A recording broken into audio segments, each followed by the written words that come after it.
أعوذ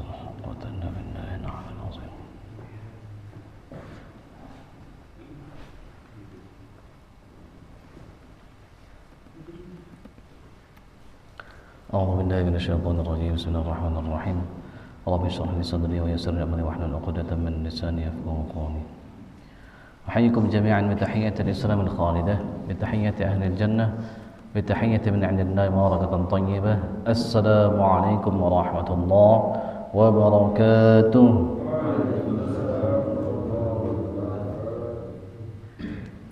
الحمد لله رب العالمين الحمد لله الذي هدانا لهذا وما كنا له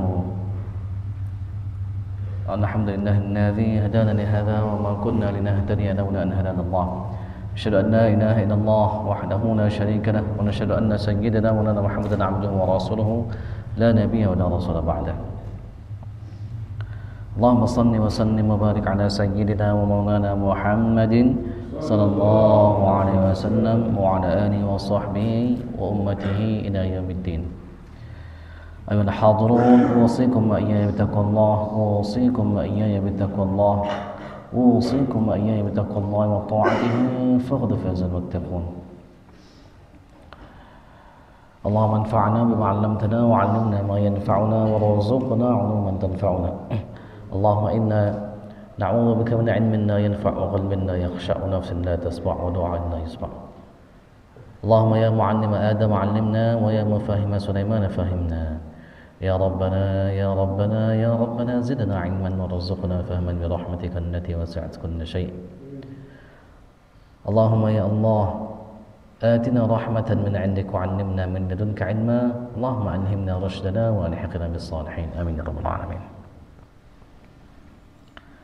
Alhamdulillah kita sama-sama dapat berkumpul lagi di masjid ini. Kemarin sepi masjid, ada tapi ada alhamdulillah. Ya, insya Allah kita lanjutkan kembali bahasan tentang tadabbur Al-Quran tafsir. Di dalam Al-Quran itu ada banyak sekali petunjuk-petunjuk, baik itu petunjuk-petunjuk tentang kebahagiaan di dunia maupun kebahagiaan di akhirat. Seperti semalam itu misalnya, kenapa petunjuk itu penting? Seperti semalam.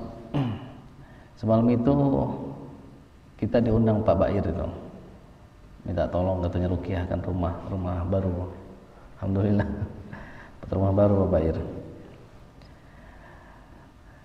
Yang ini masih punya Pak Bair tapi mau dijual. Dia kasih tahu, Pak Ustadz nanti masuknya bukan dari komplek DPRD, tapi dari Ranca Bolang masuknya katanya.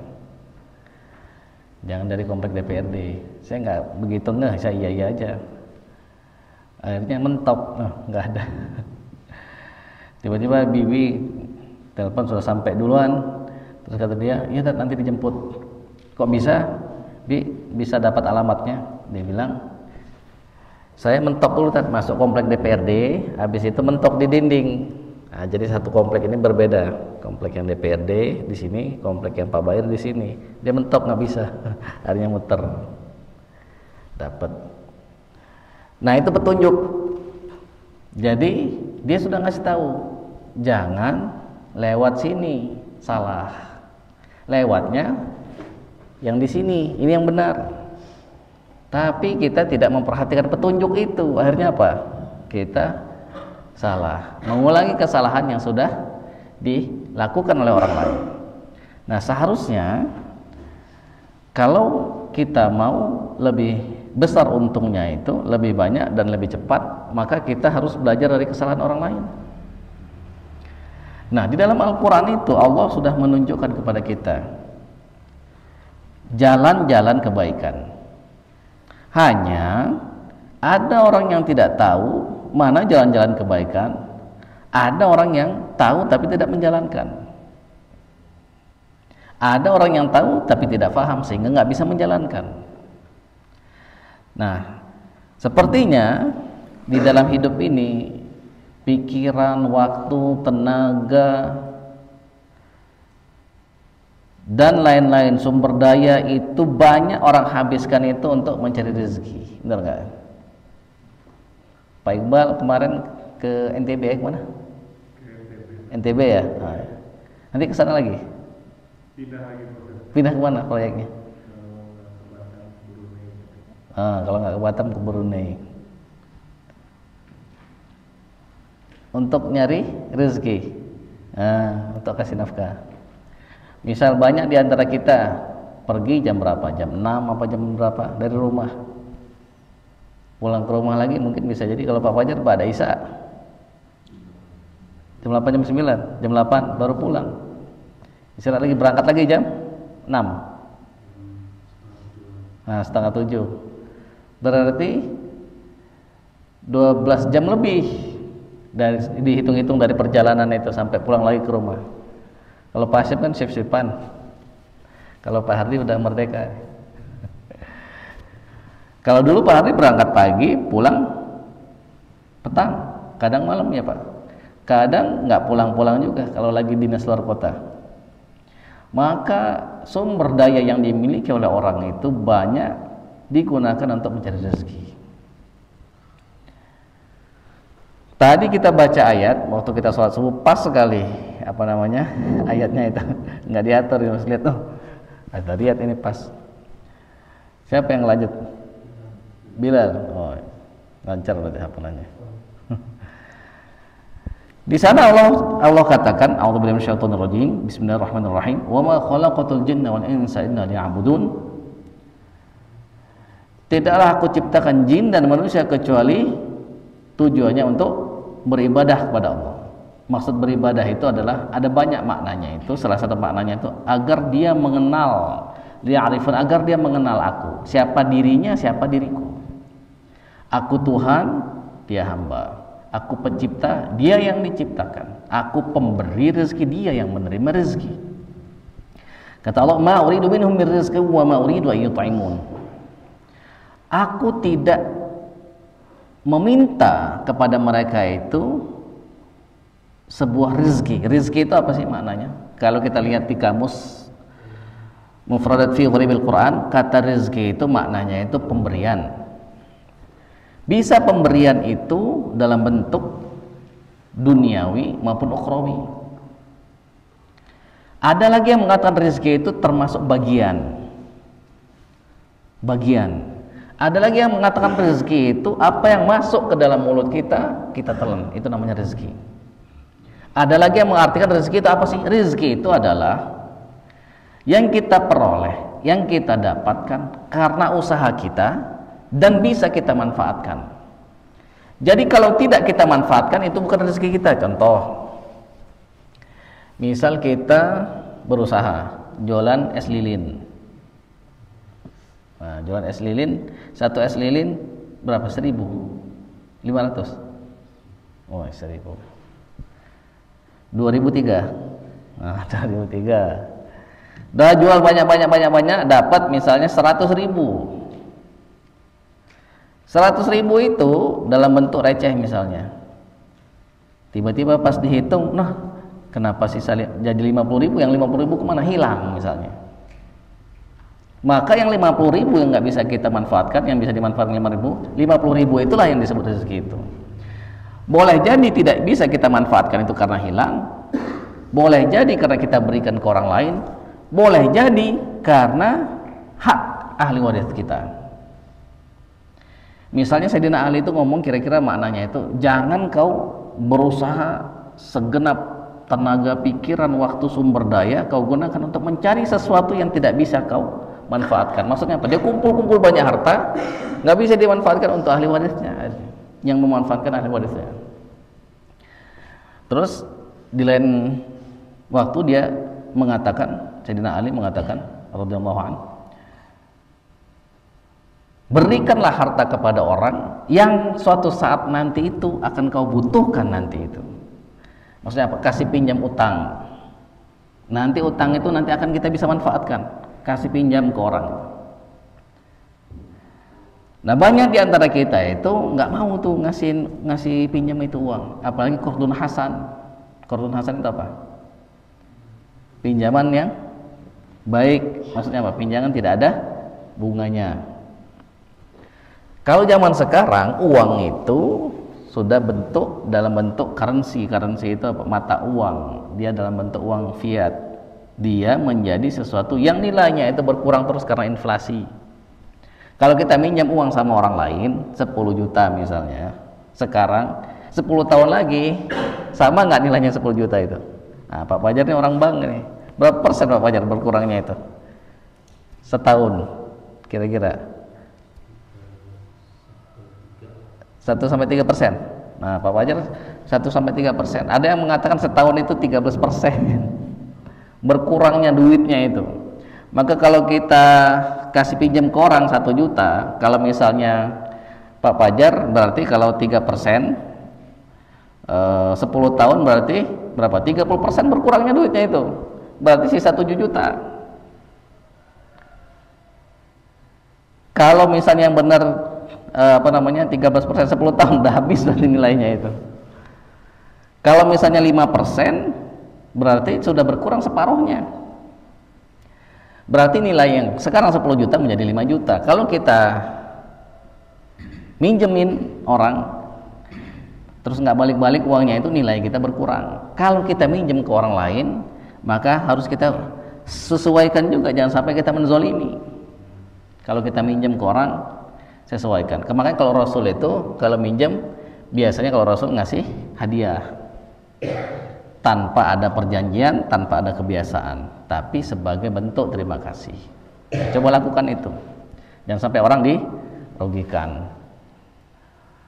Nah, kembali lagi kita, jadi rezeki itu kalau misalnya kita pakai definisi yang terakhir, dia pemberian dari Allah. Jadi ada yang mengatakan rezeki itu ada yang halal, ada yang nggak halal. Nah, kita ngomong rezeki ini yang halal aja. Kita berbicara rezeki ini yang halal saja. Maka Allah mengatakan, ada nggak rezeki yang haram? Jawabannya di Al-Quran itu secara implisit, secara tidak tertulis ada. Dia katakan, wa kulu mimma razaqakumullahu halalan thayyiba. Makanlah dari apa yang Allah rezekikan kepada kamu, halalan thayyiban, yang halal, yang baik. Berarti apa? Ada kemungkinan yang haram. Makanya ada zakat. Zakat itu apa? Membersihkan, mensucikan dari apa? Dari kotoran-kotoran. Kalau orang yang di luar Islam misalnya, atau orang yang nggak paham Islam, dia katakan, buat buang sial. Buang sial. Maksudnya apa buang sial itu? Bersihin. Makanya saya punya guru itu, gurunya Bahrul juga, gurunya Yunus juga, gurunya Ustaz Yusuf juga, namanya Ustaz Abdul Rahim. Dia itu kalau dikasih sedekah, maksudnya dikasih zakat, nggak mau terima dia itu. Kata dia zakat itu kotoran, kata dia, keringat kotoran, masa dikasihkan ke ustadznya, kata dia gitu. Dia nggak mau terima itu kalau zakat, tapi kalau hadiah dia mau terima. Nah begitu, maka dibersihkan. Nah di dalam Al-Quran ini Allah kasih petunjuk kepada kita mindset tentang rezeki. Jadi kita bahas sedikit-sedikit aja dulu.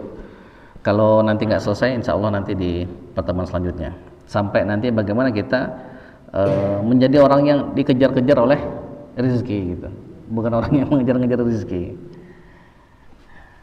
Jadi di dalam Al-Quran itu Allah kasih kita mindset.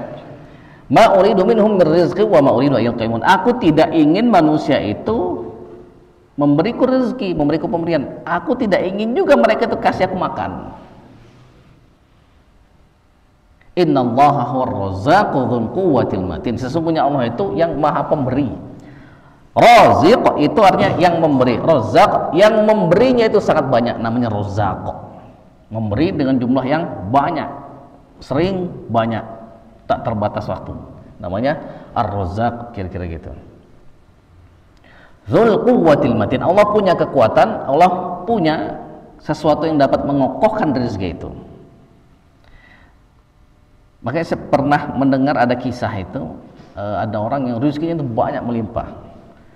Terus ditanya sama orang, bagaimana kau bisa dapatkan ini semua? Dia bilang, aku baca itu, aku amalkan. Wa ma khalaqtul jinna wal insa illa liya'budun ma uridu minhum min rizqin wa ma uridu an yut'imun innallaha huwar razzaqu dzul quwwatil matin innallaha huwar razzaqu dzul quwwatil matin.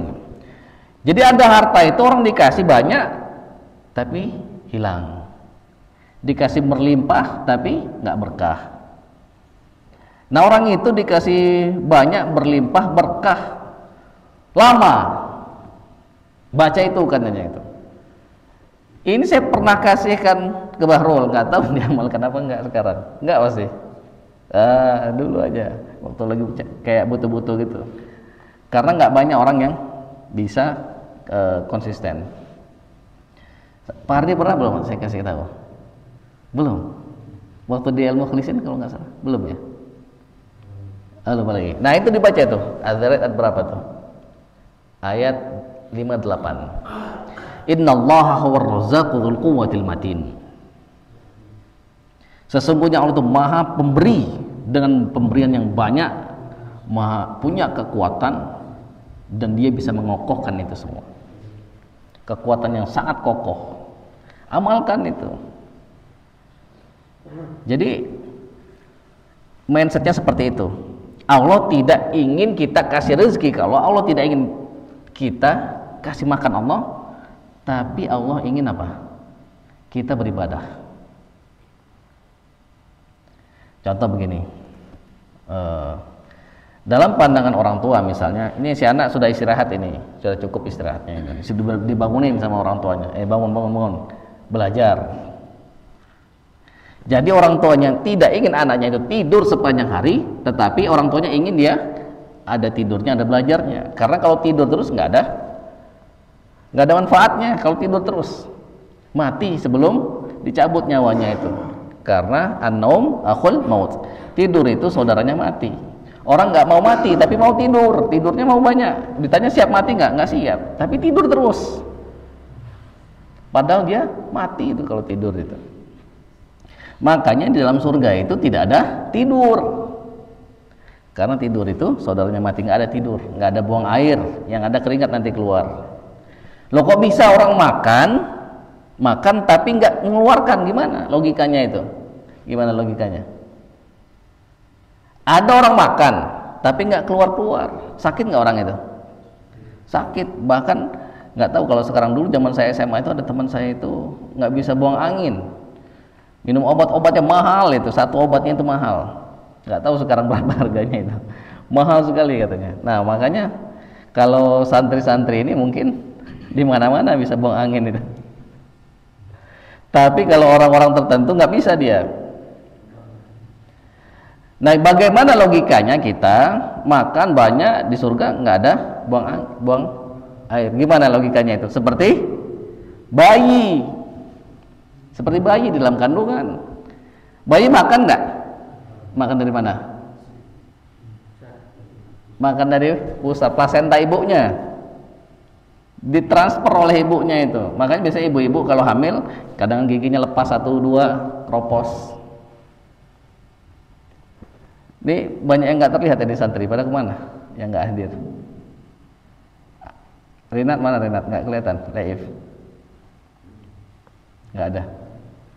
Di kamar habis, udah kesini semua ya. Adi sakit? Adi. Oh ikut ke bawah ya.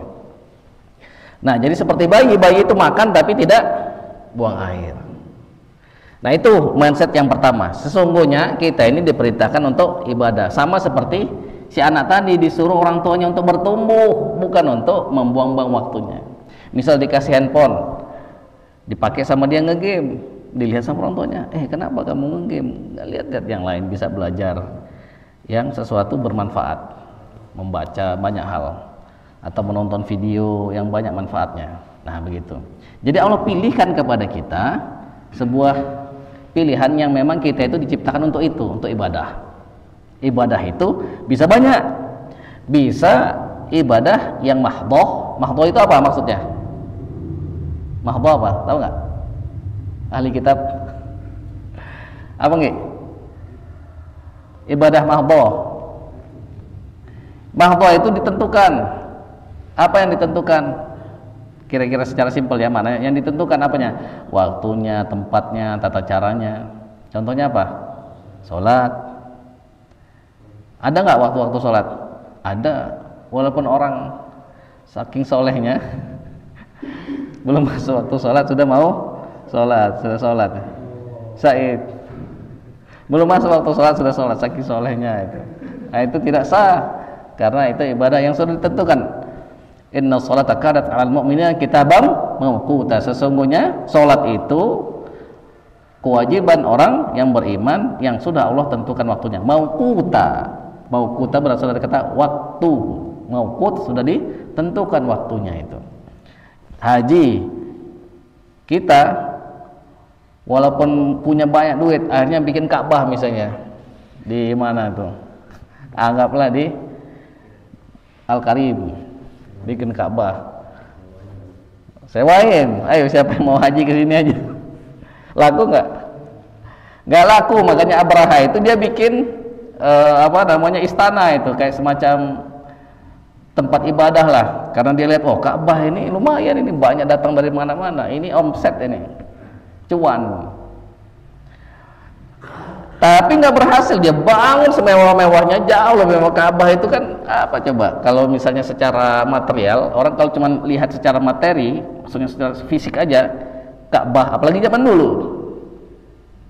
bangunan, dia bikin yang mewah, semewah-mewahnya, nggak ada yang datang ke sana itu. Hanya wah ini harus dihancurin dulu ini. Kalau Abraha itu bisa nggak kita walaupun bikin Ka'bah di sini, nanti ada dibikin ininya apa namanya, Sofa Marwahnya, bisa nggak? Nggak bisa. Kenapa? Karena sudah ditentukan tempatnya, tata caranya. Kita mau haji, banyak duit nih kita, wah saya mau haji sepanjang tahun, bisa nggak? Pak Fajar misalnya, karena ngurus masjid misalnya, Pak Hardi misalnya ngurus masjid, tahu-tahu dapat rezeki, dikasih banyak kelapangan rezeki, misalnya bisa pulang pergi ke Mekah Madinah sama seperti pulang pergi ke pasar. Saking banyaknya duit, aku mau lagi pengen naik haji nih sekarang, bisa nggak? Nggak bisa, ada waktunya, ada bulan-bulan hajinya. Al-hajju asyhurun ma'lumat, haji itu ada syahr, ada bulan-bulan ma'lumat yang sudah ditentukan, sudah diketahui. Ada bulan haji, mau haji nggak bisa. Zakat fitrah, Pak Iqbal misalnya, rezekinya sudah dilapangkan oleh Allah. Aku mau pengen zakat fitrah, biar jiwaku kembali suci, fitrah. Bisa nggak Pak Iqbal? Nggak bisa, ada waktunya di bulan Ramadan sebelum khotib naik ke atas mimbar. Tidak bisa, itu namanya mahdhah. Ada lagi ghairu mahdhah. Ghairu mahdhah itu tidak ditentukan tata caranya, teknisnya, waktunya, kira-kira secara simpel begitu. Contohnya apa? Yang tadi itu mencari nafkah, mencari rizki, itu tidak ditentukan. Kalau kita mencarinya dengan niat untuk memberi nafkah anak, istri, keluarga, memberi nafkah diri sendiri supaya kita nggak jadi orang yang minta-minta, maka itu fisabilillah. Kalau kita mati lagi dalam perjalanan ini misalnya, Pak Hashim misalnya sudah ditentukan misalnya meninggal dalam perjalanan misalnya, karena kan semuanya meninggal kan? Ada yang di sini nggak meninggal, meninggal semua. Niatnya lillahi ta'ala, cari nafkah supaya nggak minta-minta, mencukupi kebutuhan keluarga, maka syahid fisabilillah. Tapi kalau misalnya niatnya itu untuk menumpuk-numpuk, maka itu fisabilillah syaiton, untuk menumpuk harta untuk bernyaman-nyaman. Nah itu fisabilillah syaiton itu, untuk biar bermegah-megah, bermewah-mewah, bersombong-sombong. Nah itu fisabilillah syaiton. Jadi itu bukan sesuatu yang baik. Nah, hadirin yang dimuliakan Allah Subhanahu wa taala, itu yang pertama. Yang kedua, dia katakan itu wa ma min dabbatin fil ardi illa 'ala Allah rizquha wa ya'lamu mustaqarraha wa mustawda'aha kullun fi kitabim mubin. Tidaklah ada ad-dabbah. Dabbah itu yang bergerak, binatang yang bergerak. Ada yang memasukkan manusia juga termasuk di sana. Makanya kalau kata orang-orang itu al-hayawanun natiq. Jadi manusia itu binatang yang berbicara, yang punya logika. Kenapa? Karena struktur kita kira-kira mirip-mirip lah. Kenapa? Karena yang menciptakannya sama. Hanya saja kita diberi kelebihan. Kita dikasih akal. Kita dikasih sesuatu yang tidak dikasih kepada binatang. Binatang punya mata, kita punya mata. Binatang punya telinga, kita punya telinga. Mereka punya mulut, kita punya mulut. Mereka makan, kita makan. Makanya dalam Al-Quran itu, walladzina kafaru yatamatta'una wa ya'kuluna kama ta'kulul an'am wan nar maswal lahum. Orang-orang kafir itu mereka bersenang-senang, mereka makan sebagaimana binatang makan. Mereka makan sebagaimana binatang makan, nanti kembalinya neraka. Itu orang kafir yang tidak tahu bersyukur kepada Allah Subhanahu wa taala, yang tidak beriman kepada Allah Subhanahu wa taala. Jadi Allah jamin semua itu. Tapi dabbah ini yang bergerak. Jadi dabbah ini artinya binatang tapi yang bergerak, melata, dia bergerak. Itu wajib atas Allah, kasih dia rezeki itu, dijamin sama Allah. Nah, misal jaminan itu apa? Sesuatu yang menggaransi. Jadi misal begini, udah santri masuk sini, dijamin misalnya sama Pak Pajar dikasih makan, dijamin misalnya sama Al Karim dikasih makan. Tenang nggak santri? Tenang. Pokoknya makan gak usah kita pikirin lah, sudah ada yang mikirin. Tergantung siapa yang menjamin. Kalau misalnya yang menjamin kias, gimana? Anak kecil, dia aja ngurus diri sendiri nggak bisa. Tapi kalau yang menjamin itu orang yang dapat terpercaya dan punya kekuatan, mampu, maka kita menjadi tenang. Itu baru manusia. Misalnya dulu Bahrul operasi, habis berapa puluh juta? 30 lebih. Nggak tahu. Udah operasi dulu Bahrul itu sakit. Bayar kan? Bayar apa enggak? Bayar apa gratis? Nah, bayar. Itu saya sempat ngobrol itu. Bahrul bayar. Iya, bayar. Siapa yang bayarin? Pak dokter. Kenapa? Tenang nggak? Dijamin sama Pak dokter dibayarin operasi. Iya. Kenapa? Dia punya dua. Yang pertama dia punya harta. Yang kedua dia punya kebaikan. Dia punya harta, dia punya kebaikan. Nggak cukup satu aja. Misal saya baik misalnya, misal aja. Saya baik misalnya. Tapi saya nggak punya duit. Bagaimana orang mau tenang itu? Misal operasinya misalnya 1 miliar. Saya bilang, udah saya yang jamin. Gimana saya mau jamin? Saya nggak punya kekuatan untuk bayarin orang operasi 1 miliar. Tenang nggak? Tenang nggak Bahrul? Kalau begitu, kalau misalnya dijamin sama yang dia itu baik tapi dia nggak mampu, nggak tenang. Dia harus mampu, dia harus baik. Tapi ada orang yang mampu, dia nggak baik, tukang bohong. Nanti kamu saya kasih ini, nanti kamu saya kasih, kita nanti bikin istana, bikin kolam misalnya, bikin ini, bikin usaha ini segala macam. Punya banyak duit dia, tapi tukang bohong. Percaya nggak kita? Nggak percaya kita nggak tenang. Maka ini yang menjamin Allah Subhanahu Wa Taala. Untuk sekedar FYI ini, FYI itu apa? Ya, sekedar informasi ya. Jadi ada sebuah riwayat dalam hadis itu, kalau misalnya seluruh makhluk dari awal sampai akhir, manusia dan jin semua minta kepada Allah dengan permintaan yang paling besar, yang paling liar. Sering saya sampaikan ini supaya kita paham siapa yang menjamin kita ini.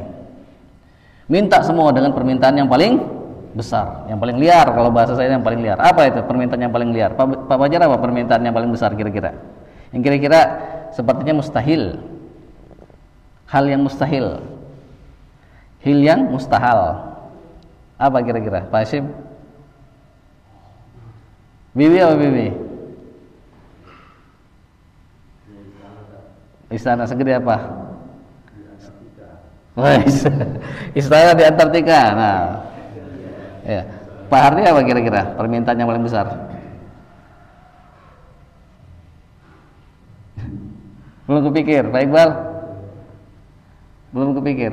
Pak Sadam? Pak Anggi gimana Pak Anggi? Apa? Nah, kalau saya sering kasih apa namanya? Kasih ilustrasi itu begini. Saya pengen punya kerajaan, saya pengen kekuasaan. Saya punya kekuasaan itu apa namanya? Seluas misalnya ya, alam semesta. Nah, galaksi itu, jumlah galaksi itu sekarang ini kira-kira ada 2 triliun galaksi. Dan itu belum semua terekspos. Dulu tuh 2 miliar. Naik jadi 2 triliun kurang lebih itu. Galaksi itu isinya ada bintang-bintang tuh, ada planet-planet. Kayak kita misalnya galaksi Bima Sakti, bintang yang paling besar namanya matahari. Ada bumi, macam-macam tuh. Ada orang sekarang mau Mars, ada orang sekarang sudah berpikir untuk menambang material di asteroid atau di luar angkasa. Jadi dia kirim alat penambang ke asteroid atau ke planet atau kemana gitu, yang di sana tuh jauh lebih banyak material emasnya, berlian segala macam itu dibawa ke sini nanti. Jarak sering saya sampaikan, pengawal kita ulang-ulang biar kita paham. Jadi galaksi antara galaksi satu dengan galaksi yang lain itu punya jarak. Jarak antara satu galaksi kita dengan galaksi Andromeda yang paling dekat itu 2,5 juta tahun cahaya. 2,5 juta tahun cahaya. Maksudnya apa? Dengan kecepatan 300.000 km per detik akan sampai ke sana 2,5 juta tahun. Seluas apa itu? Itu baru satu dengan galaksi yang lain loh. Yang kita ketahui ada 2 triliun. Coba bisa bayangkan, aduh seluas apa ini? Saya pengen punya seluas itu sebanyak yang diketahui sama Allah misalnya. Orang kadang menghitung sebanyak pasir di lautan. Ada yang bisa ngitung pasir, kemarin santri main-main ini ke Pangandaran. Di sana ada pantai. Di pantai itu ada pasir. Bisa nggak orang ngitung pasir? Nggak bisa. Tapi itu masih sedikit. Jumlah pasir di pantai masih sedikit, jauh tidak ada bandingannya dibanding yang diketahui sama Allah. Saya pengen punya itu tuh. Berkali-kali lipat, kali-kali lipatnya sebanyak yang diketahui sama Allah, sebanyak yang diketahui sama Allah juga jumlahnya itu. Nah gitu. Itu semua berbaris itu minta semua. Tidak akan mengurangi khazanah Allah, tidak akan mengurangi kekayaan Allah, tidak akan mengurangi perbendaharaan kekayaan Allah. Kecuali apa? Orang pergi ke laut, memasukkan jarum, mengangkat jarum itu, kemudian yang netes, itulah yang dipinta oleh seluruh makhluk. Dulu waktu saya kecil itu pernah dengar kisah itu, nggak tahu benar apa enggak, tapi kisahnya boleh kita ambil hikmahnya itu. Ada orang yang dikasih oleh Allah itu kerajaan dari timur sampai barat, namanya Sayyidina Sulaiman alaihissalam. Azkiya. Jangan. Namanya siapa? Sulaiman alaihissalam. Dia punya kerajaan dari timur sampai barat. Suatu ketika dia minta izin untuk kasih makan semua makhluk Allah tuh sehari aja. Nah, dia pengen ngukur-ngukur, tapi nggak tahu ini benar apa nggak kisahnya. Tapi kita ambil hikmah aja. Akhirnya apa? Disiapkan di lapangan gede itu makanan yang sangat banyak itu. Dalam kisah itu baru satu jenis binatang dari laut makan habis semua itu. Habis semua. Bagaimana Allah yang ngasih makan coba semut? Jumlah semut ada berapa itu? Nggak tahu kita itu. Ya, kasih. Kaya nggak? Kaya. Baik nggak? Baik. Dia menamakan dirinya Al-Karim. Kemarin kita sempat kajian tuh bahas Al-Karim. Pemberian yang mulia, jumlahnya sangat banyak, melampaui batasan orang yang meminta. Tidak pernah dilampaui. Nggak pernah misalnya dia itu kekurangan perbendaharaan. Misalnya begini, kekurangan begini. Misalnya anak saya minta ke saya, "Bi, beliin ini dong, sports car." tapi bukan yang ini, bukan yang apa? Yang besi itu apa Kak? Hot Wheel, bukan yang Hot Wheel, sport car beneran. Harganya misalnya 30 miliar. Dan saya nggak mampu. Berarti saya telah dilampaui oleh harapan anak saya. Misal ada perusahaan, karyawannya minta, Pak saya minta dong naik gaji. Berapa kamu minta? Saya pengen 50 juta sebulan. Wah nggak mampu perusahaan bayar. Nah itu namanya perusahaan itu apa? Dilampaui oleh harapan karyawannya. Allah nggak pernah bisa begitu. Saking baiknya itu, dia kasih, dia puji juga. Coba banyak sekali Allah memuji hamba-hambanya. Misalnya ni'mal 'abd innahu awwab. Sebaik-baik hamba, sesungguhnya dia banyak bertobat. Para nabi dipuji-puji oleh Allah. Salah satu Nabi Sulaiman itu dipuji-puji oleh Allah. Padahal ketaatan Nabi Sulaiman siapa yang memberi? Allah. Harta Nabi Sulaiman siapa yang memberi? Kekuasaannya siapa yang memberi? Dia puji juga. Ketaatannya Allah yang memberi, kemampuan, niat, keinginan untuk berbuat baik Allah semua yang kasih, tapi dia puji hambanya itu. Nah harusnya kita ketika dijamin oleh yang seperti tadi itu harusnya merasa tenang. Makanya ada syaratnya. Syaratnya apa? Bergerak syaratnya itu. Makanya dalam sebuah riwayat itu, jadilah seperti burung. Apa? Dia pergi di pagi hari, pulang bawa rezeki di petang hari. Wah Ustaz, nggak sesimpel itu. Nah ini nanti kita bahas ini. Tidak sesimpel itu. Kita bahas nanti. Yang kedua kata Allah, wa ka'ayyim min dabbatin fil ardi la tahmilu rizqaha Allahu yarzuquha wa iyyakum wa huwas samiul alim. Ini binatang-binatang yang melata ini termasuk manusia ini, dia lahir itu nggak bawa rezeki apa-apa.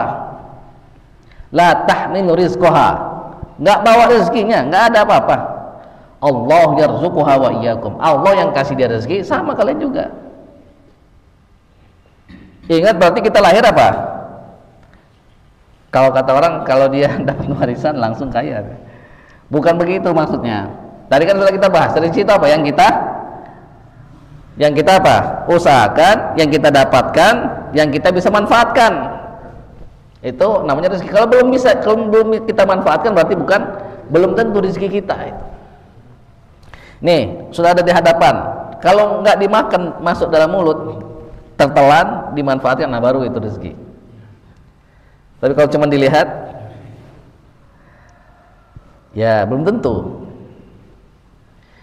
Misal ada seorang ulama, salah satu wali besar, beliau ditanya, bagaimana kamu makan kalau kamu kerjaanmu itu beribadah banyak di masjid, terus kamu kasihkan hartamu ke orang-orang, bagaimana kamu makan? Dia bilang nih begini, walillahi khazainus samawati wal ardh walakinnal munafiqina la yafqahun. Ini mindset dulu ya. Kepunyaan Allah lah perbendaharaan langit dan bumi, tetapi orang munafik nggak paham. Yang orang munafik paham itu perbendaharaan langit dan bumi punya perusahaan dia.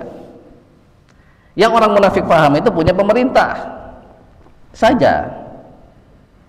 Sehingga ketika misalnya dia sudah masuk ke dalam perusahaan yang besar, dia merasa tenang. Kenapa? Dalam pikiran dia, dalam hati dia, dalam keyakinan dia bahwa perusahaan itu adalah yang memberi rezeki. Nah itu tuh. Maka kalau misalnya kita salah dalam pola pikir ini, itulah yang akhirnya membuat kita tidak tenang. Ini mantap sekali nih. Saya sudah hafal ayat itu sejak tahun berapa ya? Tahun 98 mungkin. Ayat itu sekitar 98 99 lah itu. Sudah hafal. Baru dikasih Allah faham teknisnya, salah satu maknanya itu, tafsirnya, tadaburnya itu adalah yang seperti tadi. Itu baru tahun kemarin apa? Tuh. Orang sudah tahu, hafal tapi nggak paham. Kepunyaan, dia bilang bagaimana kamu makan? Dia bilang kepunyaan Allah lah langit dan bumi, perbenaran langit dan bumi. Hanya saja orang munafik nggak paham. Nah berarti kalau misalnya kita tidak paham bahwa semua ini Allah yang ngasih, berarti kita apa? Ada kemunafikan di dalam hati kita itu yang harus kita bersihkan, minta kepada Allah untuk Allah bersihkan itu. Misalnya, aduh kumahanya kalau misalnya ngapal Quran baik, gimana nanti itu? Menjadi orang miskin ya. Menjadi orang miskin apa ngapal Quran aja nggak sekolah umum. Dulu saya begitu itu. Saya keluar dari pondok itu karena saya ngitung gitu. Saya suka mikir, suka ngitung. Aduh, kalau saya di pondok nanti saya jadi apa ya? Akhirnya saya keluar itu pondok dulu tuh. Saya nggak paham. Akhirnya dikasih paham sama Allah. Seberapa saya jauh nggak mau jadi ustadz, tetap masuk SMA saya dipanggil ustadz. Kuliah saya ambil jurusan yang teknik itu, teknik telekomunikasi itu. Tetap juga dipanggil ustadz juga. S2 saya mau bisnis. Tetap juga. Akhirnya balik lagi S3 ilmu Al-Quran dan tafsir itu. Dikutuk jadi ustadz. Seberapa jauh saya nggak mau jadi ustadz, tetap juga jadi ustadz itu. Mau di mana aja. Kalau bahasa saya dikutuk bukan jadi batu. Jadi ustadz. Mau saya jauh lari. Gimana ini? Kalau misalnya kita ngapal Quran nggak gimana? Akhirnya perlu kita kasih paham. Oh, misalnya Azizi ditanya, Azizi pernah nggak terbayang santri tapi penghasilan 1,6 juta, kan lumayan. Ya 1,6 juta ya Zia ya? Gitu. Anggi kayaknya lebih gede nih. 2 juta ada? Lebih? Nggak sampai. Masing-masing Allah kasih.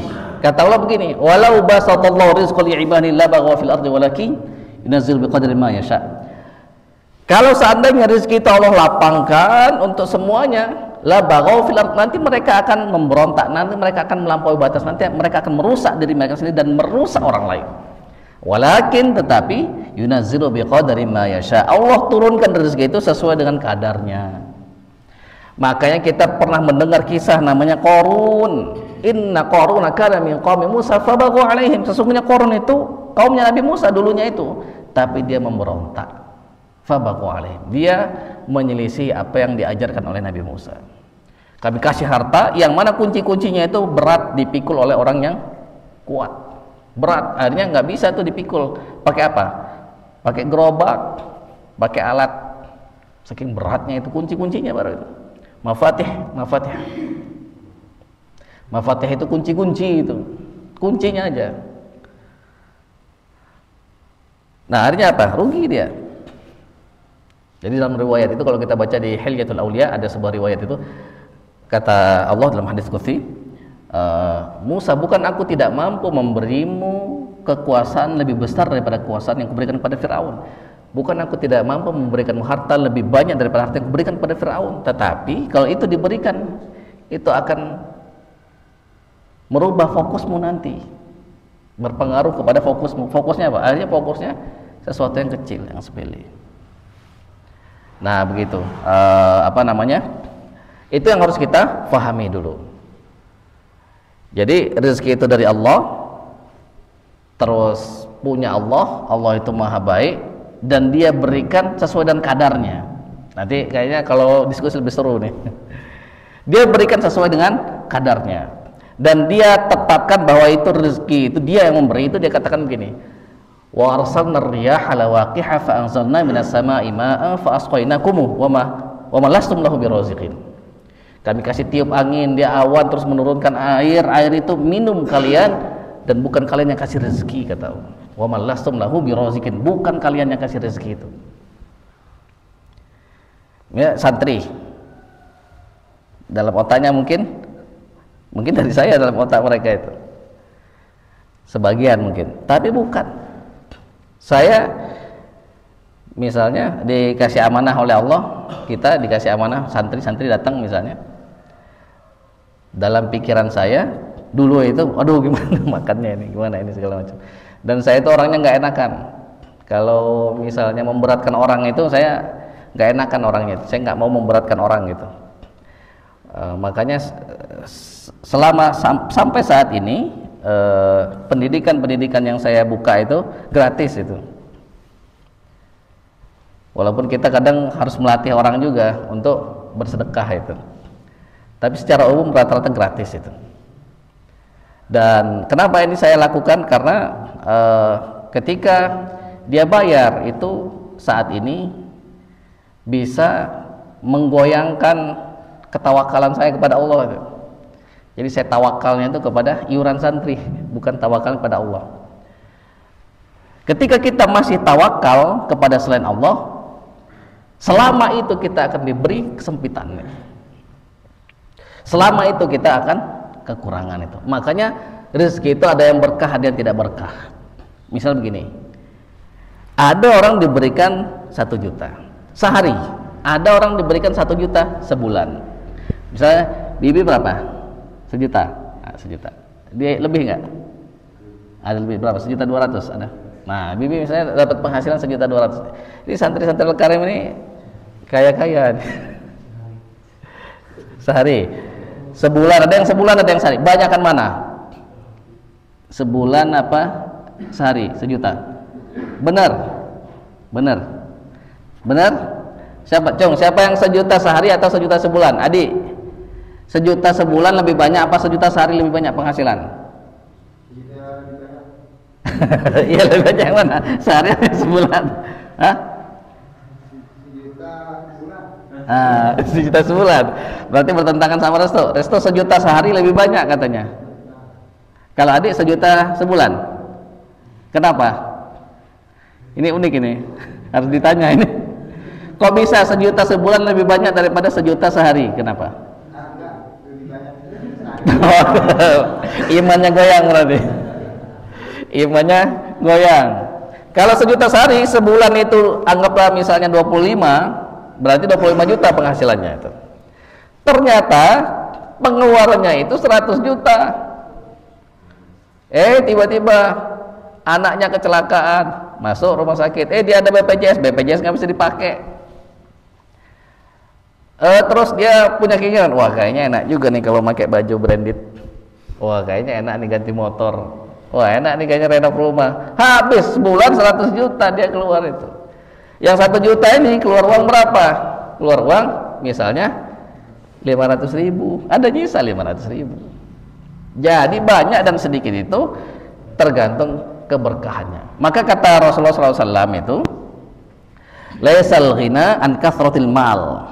Bukan kaya itu sebanyak-banyak harta, bukan. Walakinnal ghina ghinan nafs. Tetapi kaya itu kaya jiwa, kaya hati.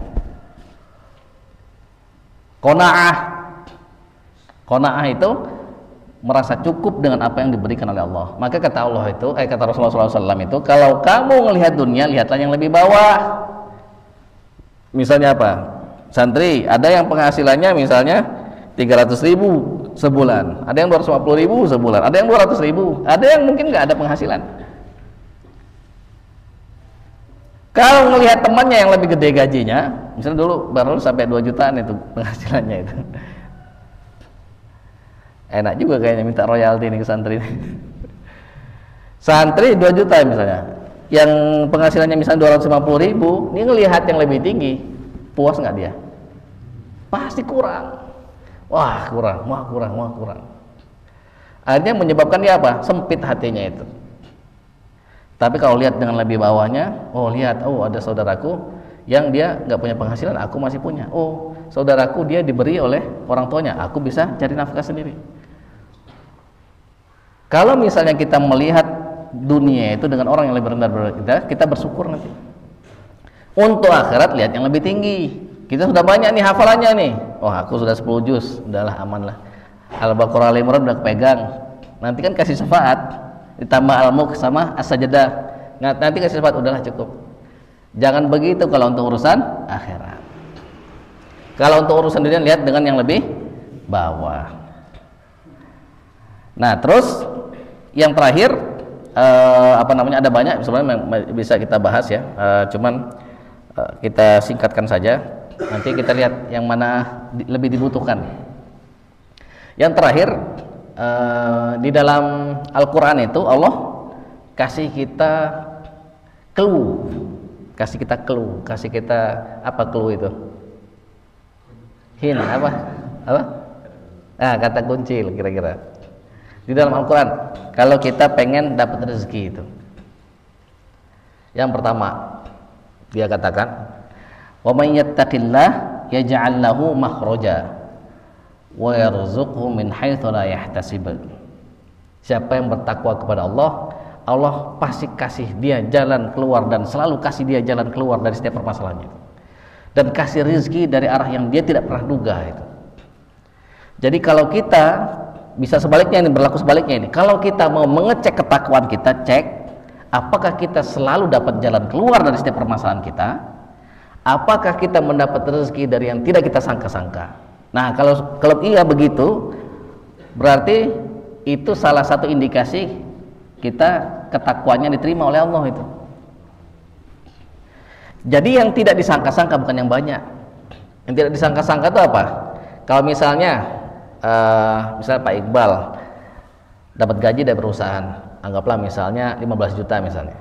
Sudah tahu nih Pak Iqbal nih, wah masih dapat 15 juta. Terus nanti bonus segala macam, kira-kira misalnya 5 juta. Dihitung-hitung dari begini, oh itu disangka apa nggak disangka? Rezeki seperti itu. Nah, berarti itu bukan, nggak bisa itu. Rezeki nggak disangka itu, ya kita nggak bisa duga itu. Tiba-tiba misalnya, nak sini nak. Saya dulu pernah itu pegang duit itu habis sama sekali itu, habis. Duit santri juga habis. Saya nggak punya duit itu. Tiba-tiba ada orang itu, saya kan gaji sama santri-santri itu. Dulu kan masih sedikit. Ada kontraktor, mungkin kalau saya sebut namanya Pak Hadi pasti tahu itu. Pak Hadi pasti tahu itu. Ada salah satu kontraktor Pondok Mulia lah. Terus dia bilang, Pak Ustadz begini gitu. Udah habis itu dia kasih uang loh. Saya bilang dia ngasih uang, ngasih ke saya, ngasih kalau nggak salah ke anak-anak saya juga ngasih. Nah itu contohnya nggak diduga-duga itu ya, udah habis gimana nih. Nah maka itu yang pertama ya, takwa itu. Takwa bisa untuk mendatangkan jalan keluar dan bisa untuk mendapatkan kita rezeki yang nggak pernah kita sangka itu dari mana itu. Yang kedua, kata Allah, faqultu astaghfiru rabbakum innahu kana ghaffara yursilis sama 'alaikum midrara wa yumdidkum bi amwalin wa banina wa yaj'al lakum jannatin wa yaj'al lakum anhara. Maka kata Nabi Nuh, aku katakan kepada mereka, beristighfarlah kepada Allah, mohon ampunlah kepada Allah. Sesungguhnya Allah itu Ghaffara, Maha pengampun dosa yang banyak, yang besar. Nanti Allah akan turunkan hujan lebat, nanti Allah akan banyakkan hartamu. Nah, wa yumdidkum bi amwal, Allah banyakkan hartamu itu. Wa yumdidkum bi amwalin wa banin, Allah banyakkan anak-anakmu. Wa yaj'al lakum jannat, Allah jadikan untuk kalian itu jannat. Jannat itu taman-taman, kebun-kebun. Boleh jadi kalau sekarang maknanya yang serupa dengan itu, misalnya kebun sawit, kebun karet, atau misalnya boleh jadi kita punya perusahaan-perusahaan. Mungkin kata orang mau kemana? Nyangkul dulu, mau ke sawah dulu. Ya Pak Ardi, mau kemana Pak? Biasa ke sawah dulu, maksudnya kemana? Ke kantornya.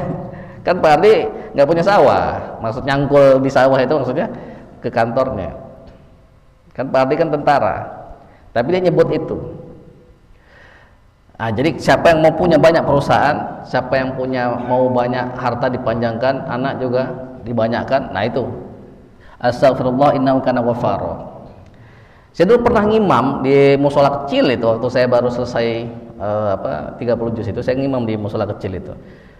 Itu saya kasih semalam atas izin Allah itu tarawih itu 1 juz seperempat semalam itu.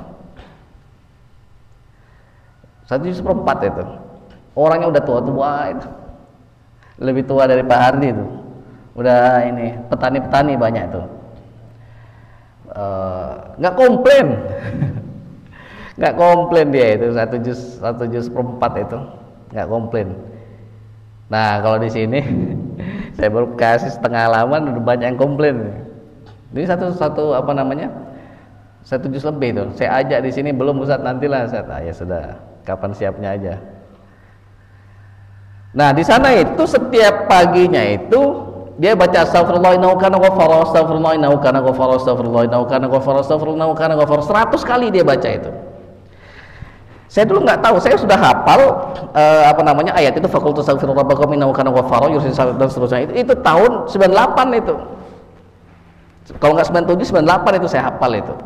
Saya baru dengar mereka mengamalkan itu tuh tahun 2000 berapa ya? Kurang lebih ya 2000, mungkin di 2012 sekitar 2013. Jadi udah lama lah gitu. Kalau 2013 15 tahun berarti. Memang dia bisa mengatasi segala tantangan. Saya tanya, "Bapak baca itu?" "Iya." Dia bilang, dia ke pondok anaknya, banyak bangunan, gede-gede bangunannya itu, luas pondoknya. Dia bilang, "Pak Kiai ini dari mana?" Kiai itu ngomong, "Saya juga nggak tahu dari mana, minta dong amalan." Diamalkan sama dia. Bacanya astagfirullah innahu kana ghaffara 100 kali setiap pagi, nggak usah banyak-banyak, asalkan konsisten.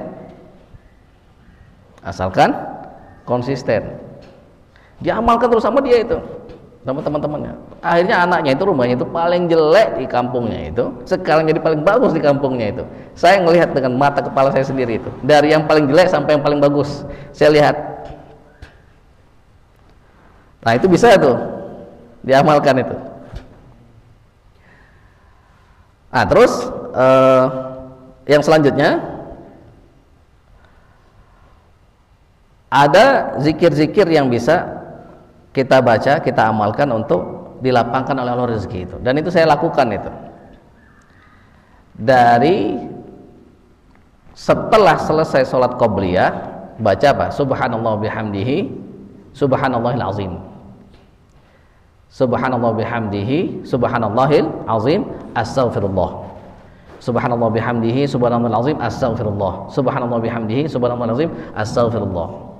Baca itu 100 kali setelah sholat qobliyah sampai sebelum subuh. Kalau misalnya lewat, baca aja setelah sholat subuh. Itu saya amalkan itu, dan saya merasakan manfaatnya itu. Jadi kisahnya itu ada orang tua nggak punya mampu lagi, nggak punya daya pikir, nggak punya daya usaha, nggak punya apa-apa lagi. Dia bilang ke Rasul, "Ya Rasul, gimana ini saya ini, nasib saya ini, saya udah tua, saya nggak mampu apa-apa, rezeki saya gimana?" Kamu amalkan itu. Diamalkan sama orang itu berapa bulan, datang lagi, "Ya Rasul, segala sesuatu yang ku usahakan berhasil semua, datang dari mana-mana," kata dia gitu. Itu saya amalkan itu. Saya kasih tahu banyak ke banyak orang itu, tapi nggak tahu diamalkan apa enggak. Itu masalahnya itu. Nggak cukup ilmu, harus diamalkan, harus yakin.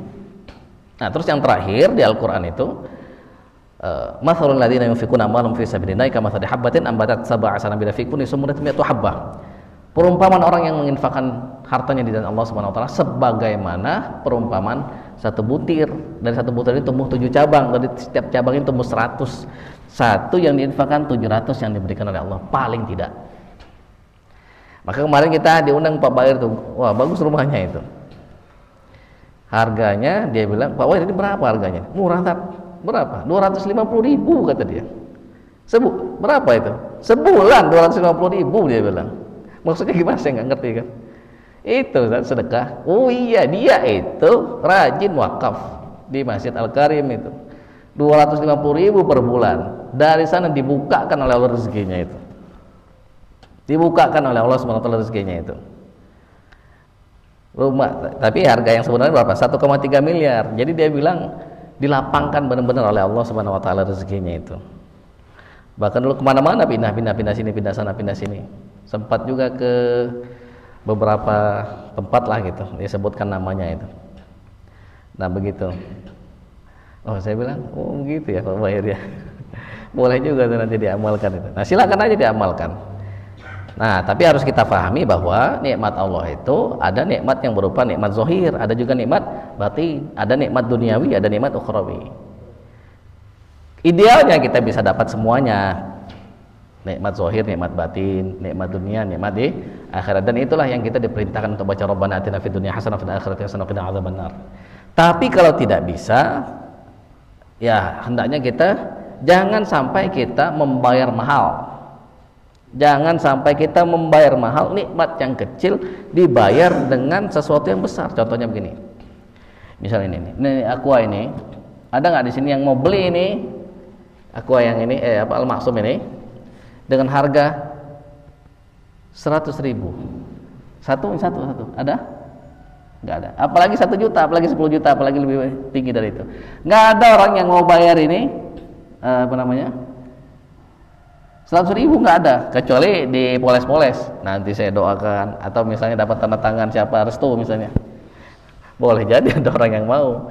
Kalau dapat tanda tangan Ronaldo mungkin beda kasus itu. Oh ini sudah pernah dipegang sama Ronaldo. Fansnya mungkin mau beli itu.